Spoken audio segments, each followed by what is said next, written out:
19h, merci de nous rejoindre sur Al24 News. Madame, monsieur, bonsoir. À la une de l'actualité. Les bombardements repartent de plus belle à Raza. Nouveau massacre dans le camp de réfugiés de Jabalia. Plus de 100 innocents tués.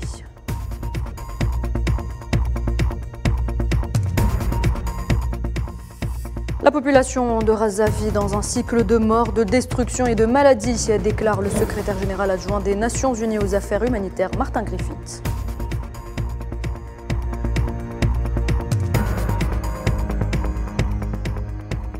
Les travaux de la 47e conférence de la coordination européenne de soutien et de solidarité avec le peuple sahraoui se poursuivent au palais des congrès à Tolède. Nous y retrouverons justement notre envoyée spéciale, Sofiane Baroudi.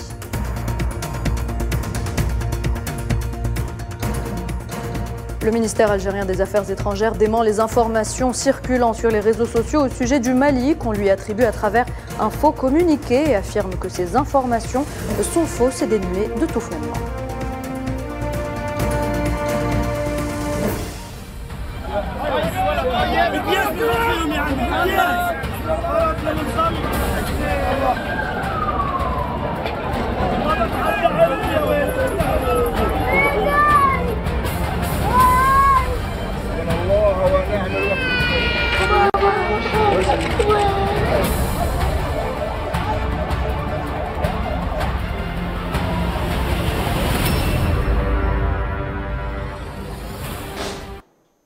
Bienvenue à toutes et à tous. Si vous nous rejoignez, les attaques de l'entité sioniste sur Raza ont repris de plus belle. À peine la trêve terminée, plus d'une centaine de Palestiniens ont été assassinés dans plusieurs régions de la ville. Le camp de réfugiés de Jabalia n'a pas été épargné. Il a été pris pour cible ce samedi. Un massacre qui a coûté la vie à plus de 100 innocents.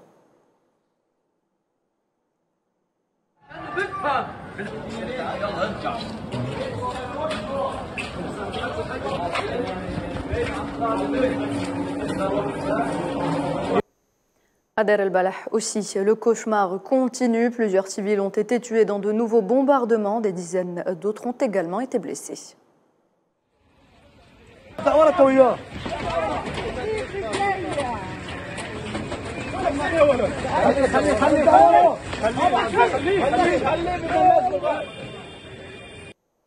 C'est un éternel recommencement pour les habitants de Raza. Nul ne sait s'il sera encore en vie demain. L'hôpital de Khan Younes continue d'accueillir les nombreux blessés qui affluent depuis la reprise des frappes de l'occupant.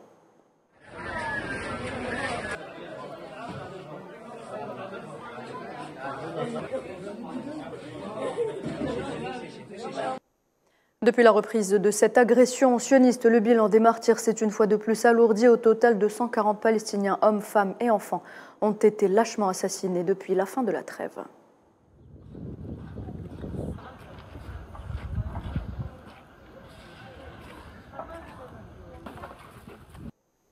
La population de Raza vit dans un cycle de mort, de destruction et de maladie. C'est ce qu'a déclaré le secrétaire général adjoint des Nations Unies aux affaires humanitaires, Martin Griffiths. Il ajoute qu'il n'y a aucun endroit sûr pour les habitants de l'enclave. Griffiths a par ailleurs déclaré que la semaine dernière a montré ce qui peut arriver lorsque les armes se taisent et que la situation à Khan Younes est un rappel choquant de ce qui se passe lorsque les armes ne se taisent pas.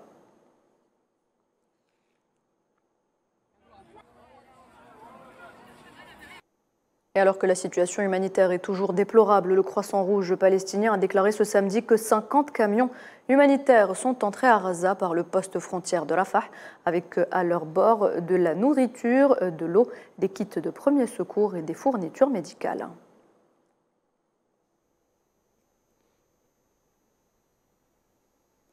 Les frappes aériennes de l'occupation sioniste de ce vendredi ont endommagé les principales canalisations d'eau vers la ville de Rafah au sud de Raza, un désagrément supplémentaire qui vient s'ajouter au cauchemar quotidien des Razaouis. Iman Merad nous en parle.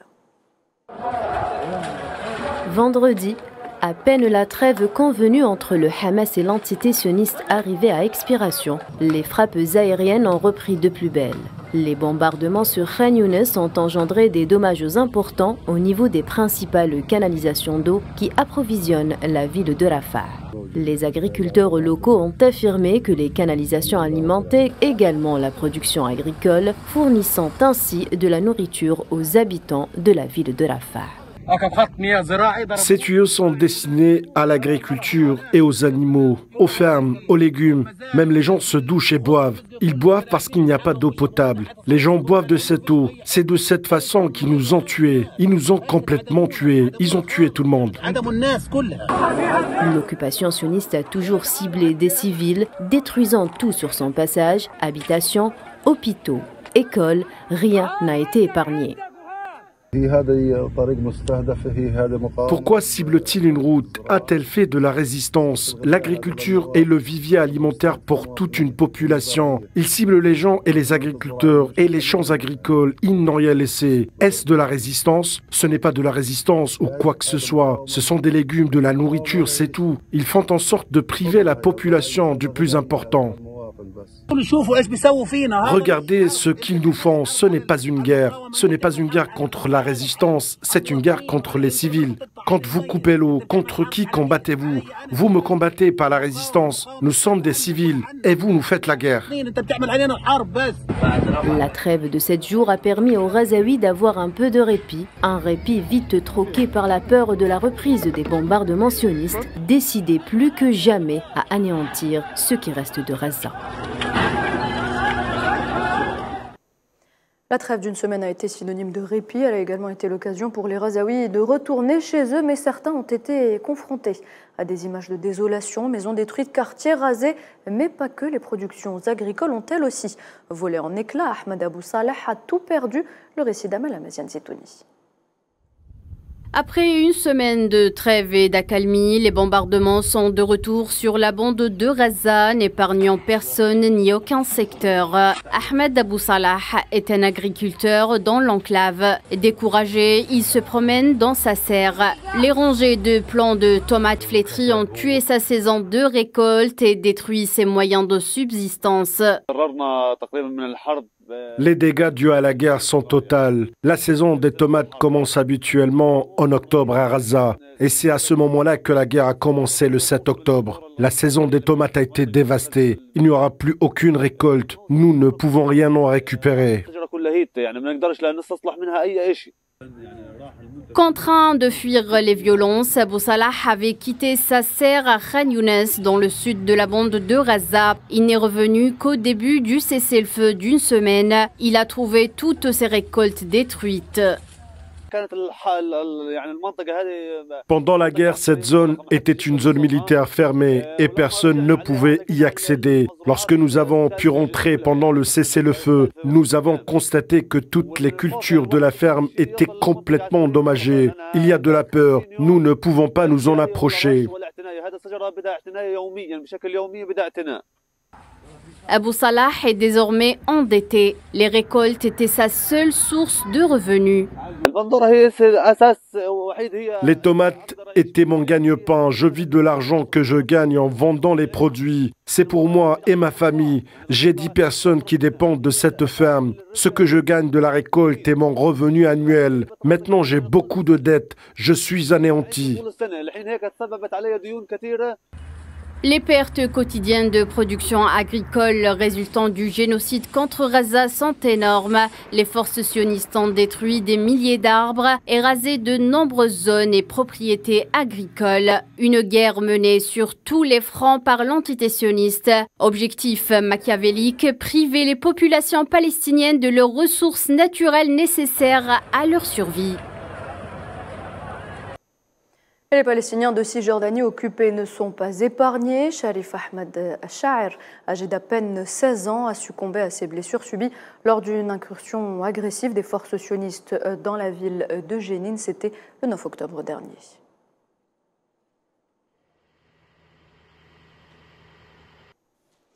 Les Marocains, de leur côté, poursuivent leur manifestation en soutien au peuple palestinien et contre la normalisation. Rabat fait justement face à la pression de la rue marocaine qui dénonce l'agression sioniste contre Gaza et la normalisation des relations du Maroc avec l'entité sioniste.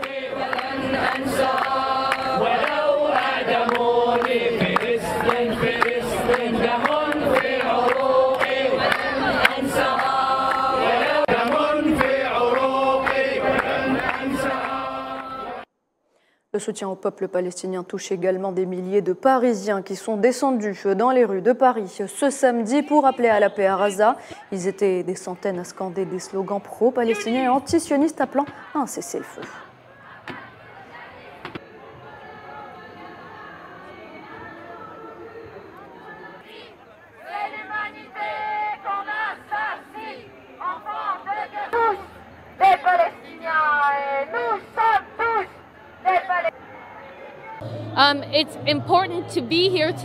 C'est important d'être ici aujourd'hui et de continuer à protester parce que ce n'est pas fini. Et la pause humanitaire n'était rien, c'était juste une blague. Il s'agissait de nourrir les gens pour les bombarder. Je veux dire que c'est insensé que ça continue. Et Israël est sorti et a déclaré qu'elle allait continuer à bombarder pendant au moins 2 mois supplémentaires. C'est pas bien. Et nous sommes ici pour dire que nous n'allons pas laisser cela se produire, pas sous notre surveillance. Alors on envoie des pantoufles à tous les dirigeants qui ne veulent pas mettre fin à ce génocide, à ce massacre de civils, et parce qu'ils sont complices de tout ça. Et la question palestinienne s'est également invitée à la COP 28 qui se tient à Dubaï, l'un des événements climatiques les plus importants organisés chaque année. Le Liban et la Syrie accusent d'ailleurs l'entité sioniste d'avoir endommagé l'environnement des territoires palestiniens, des territoires occupés, mais aussi des territoires libanais et syriens à travers les différents conflits et violations des lois internationales. Regardez.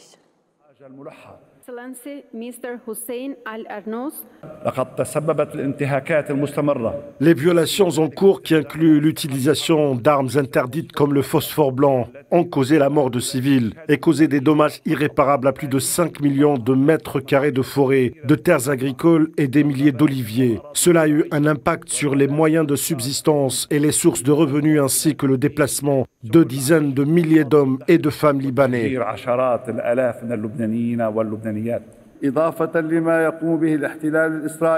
En plus de ce que fait l'occupation israélienne dans le Golan syrien occupé en coupant des arbres et en enfouissant des déchets dangereux, cela conduit directement à la détérioration de l'environnement. Il s'agit d'une violation flagrante du droit international. Les mesures économiques imposées au peuple syrien aggravent encore ces impacts.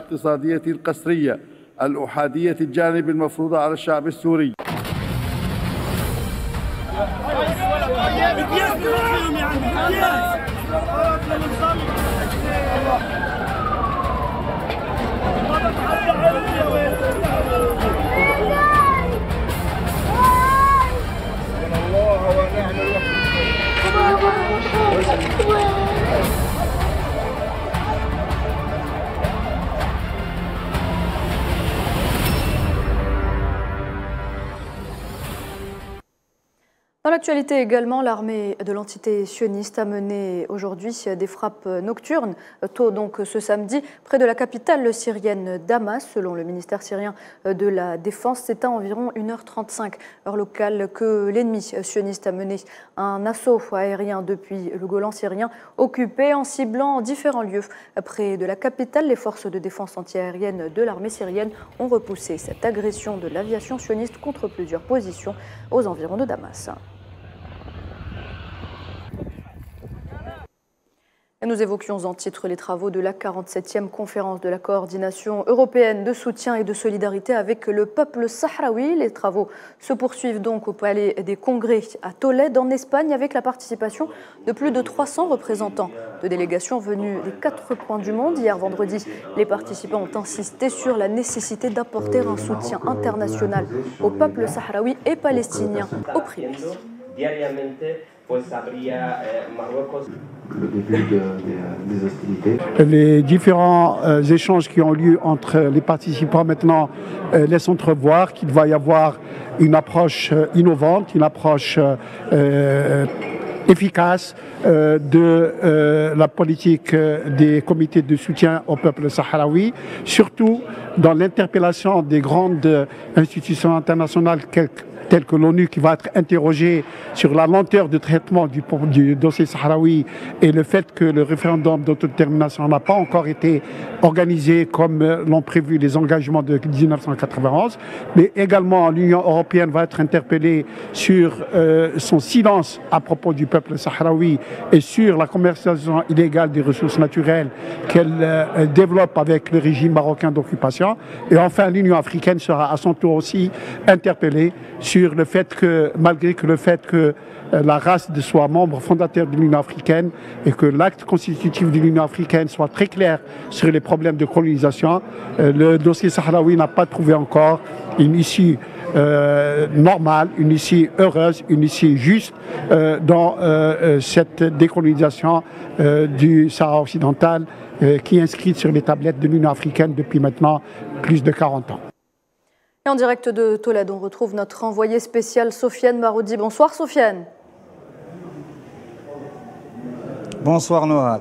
Alors on en parlait en début de journal, Sofiane, le génocide perpétré par l'armée sioniste contre les populations palestiniennes. Justement Sofiane, cette conférence intervient dans une conjoncture tendue. Exactement. Alors la conjoncture internationale marquée par de très grandes tensions, notamment avec la reprise d'un conflit de haute intensité au Proche et au Moyen-Orient, a marqué aussi les travaux de cette 47e édition de l'OCOCO. Les participants ont réitéré leur solidarité avec le peuple palestinien, avec la résistance du peuple palestinien, et ont aussi insisté pour dénoncer les crimes de guerre, les crimes contre l'humanité et les tentatives de déplacement forcé du peuple palestinien qui sont menées par le régime d'occupation sioniste. Il y a aussi une conjoncture très tendue sur le continent européen, ce qui est revenu dans les débats et les différents travaux. Pour rappel, le conflit en Ukraine touche le continent européen. Il y a aussi la montée des courants d'extrême droite sur tout le continent européen qui préoccupe beaucoup en ce moment. Il y a aussi certaines préoccupations par rapport à la possibilité d'une escalade du conflit au Sahara occidental qui impacterait toute la région, et les participants ont aussi insisté pour plaider pour la nécessité de mener un processus qui permettrait une résolution selon ce que prévoit le droit international pour justement éviter une escalade du conflit dans la région. Très bien Sofiane, et que peut-on attendre après la déclaration finale de cette 47e conférence ? Alors justement, il y a eu déjà la restitution des ateliers qui ont tourné autour de 4 axes principaux: la défense des droits humains, les ressources naturelles, notamment concernant le pillage des ressources naturelles, mais surtout la consolidation des institutions de l'État sahraoui et les actions politiques et aussi médiatiques à mener pour soutenir la lutte du peuple sahraoui. La déclaration finale devrait comporter un calendrier et un chronogramme d'action globale. Aussi, elle devrait comporter des éléments pour la création d'un comité international et aussi un plan d'action précis pour mener des actions à la fois politiques, des actions aussi juridiques, parce qu'il y a le verdict très attendu de la Cour de justice européenne qui devra statuer prochainement, normalement au printemps prochain. Et donc, il y a un plan d'action concret qui devrait être adopté, un plan d'action multiforme qui devrait permettre déjà si vous voulez, de pousser, de mener vers l'avant la lutte du peuple sahraoui et de lier ça aussi avec les luttes de libération, et notamment celle du peuple palestinien qui actuellement résiste de manière courageuse face à l'acharnement colonialiste. Très bien, merci Sofiane Baroudi. Je rappelle que vous êtes notre envoyé spécial à Tolède. Nous reviendrons vers vous dans les prochaines éditions. Direction la Tunisie. À présent, une cellule terroriste ayant fait allégeance à Daesh et composée de 6 membres a été démantelée. D'après le ministère de l'Intérieur, tous les membres de cette cellule ont été identifiés et arrêtés suite à des renseignements bien traités et vérifiés par l'Unité nationale d'investigation dans les affaires terroristes et les affaires de la sûreté nationale.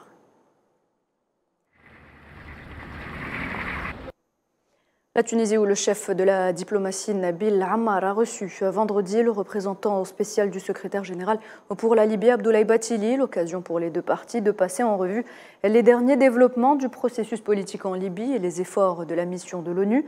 Abdoulaye Bathily a par ailleurs réaffirmé le rôle actif de la Tunisie depuis le début de la crise libyenne, exprimant son aspiration à renforcer davantage la coopération au cours de la période à venir, de manière à répondre aux aspirations du peuple libyen et de tous les peuples de la région pour la sécurité et la stabilité, mais aussi le développement. En Algérie, le ministère des Affaires étrangères dément les informations circulant sur les réseaux sociaux au sujet du Mali et qu'on lui attribue à travers un faux communiqué. Le ministère des Affaires étrangères affirme que ces informations sont fausses, dénuées de tout fondement et relèvent de la pure manipulation. Le démenti dénonce cet abus et informe que le ministère des Affaires étrangères ne communique jamais à travers Facebook ou tout autre réseau social dans l'accomplissement de sa mission d'information. Les ministres des Affaires étrangères du Mali, du Niger et du Burkina Faso ont recommandé vendredi la création d'une confédération avec pour ambition de parvenir à terme à une fédération. Conscient du formidable potentiel de paix, de stabilité, de force diplomatique et d'émergence économique qu'offre une alliance politique renforcée, les ministres guidés par cette ambition de parvenir à terme à une fédération réunissant les 3 pays recommandent donc aux chefs d'État de l'Alliance des États du Sahel la création d'une confédération des 3 pays. Nous examinerons entre autres le processus d'opérationnalisation stratégique de l'Alliance des États du Sahel. Nous déterminerons les aspects relatifs aux organes à mettre en place ainsi que l'articulation entre l'expertise existante et les acquis capitalisés par l'autorité de développement intégré du Liptako-Gourma et l'AES. Nous accorderons naturellement une attention particulière à la coordination de nos actions diplomatiques et politiques, ainsi que des questions de communication, surtout en ces périodes de guerre communicationnelle. La sobriété, la rationalisation et surtout la recherche de l'efficacité doivent nous guider dans l'examen des documents soumis à notre appréciation afin de nous inscrire pleinement dans la vision de ceux qui nous ont mandatés. Ce faisant, nous éviterons les erreurs du passé qui ont plombé certaines institutions sous-régionales de par leur lourdeur administrative et leur caractère budgétivore, sans résultat tangible pour les populations censées en être les premiers bénéficiaires. Les États du Sahel est une alliance de survie. Nous l'avons voulu, nous l'avons conçu pour que plus jamais on nous impose des dirigeants à la solde, pour que plus jamais on nous impose des systèmes de prédation de nos ressources, pour que plus jamais nos pays ne servent de base arrière. Tombé rideau sur la 2e édition du Trek Algeria Trail dans les oasis de Timimoun. Les 148 participants des différentes nationalités ont quitté la Perle Rouge avec la tête remplie de beaux souvenirs. Salah Faisal. Timimoun, Ansara, des oasis paradisiaques, une aventure inoubliable, des sensations uniques et merveilleuses, du thé à volonté, de la musique, du sport et des challenges. Les participants de la 2e édition du Trek Algeria Trail 2023 ont savouré des moments hors du commun. L'aventure du Trek en Algérie n'a pas été seulement un événement sportif, mais un voyage dans le temps, afin de recharger les batteries, positiver l'âme, reprendre le sourire, la joie et le goût d'une vie meilleure. L'organisation a réussi son pari.